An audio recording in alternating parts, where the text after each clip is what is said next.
I do want to ask you about something that our listeners will have heard about last week, and that is reports of a passenger on board a Ryanair flight from Greece to Germany who was injured after being partially sucked out of a window while the plane was in the air.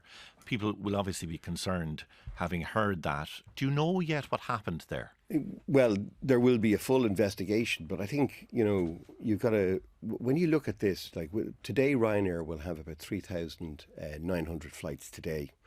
And when things happen as they did last Friday, I mean, the crew did an absolutely superb job. When you think about it, that aircraft turned around. The people in the cabin were moved to other seats from where that incident happened, returned back to Thessaloniki Airport.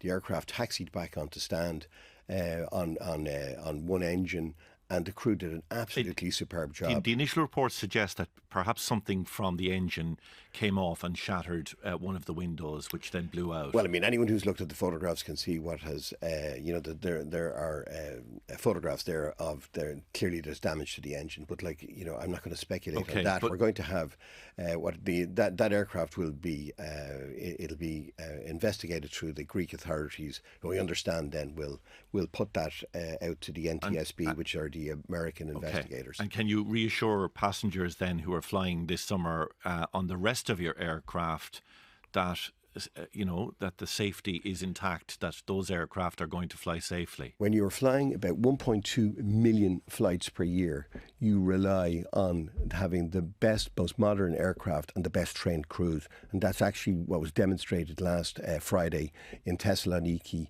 And it is a serious incident. It'll be investigated, and we will take whatever recommendations come out of that. We are in the aviation industry. Yes. Things happen from time to time. But again, I would say here on air, a fantastic job done by our crew in very difficult circumstances. Yes, I'm sure it was. But have your other aircraft now been checked over to ensure that similar problems won't occur? What you have is that aircraft are maintained every night. There's a full schedule that's set down by the regulators, and Ryanair adheres to those fully, as do all other airlines. And what happens is, when you're doing 1.2 million flights per year, things happen from time to time, but people can be assured that we've got the best trained crews, and that was demonstrated last week.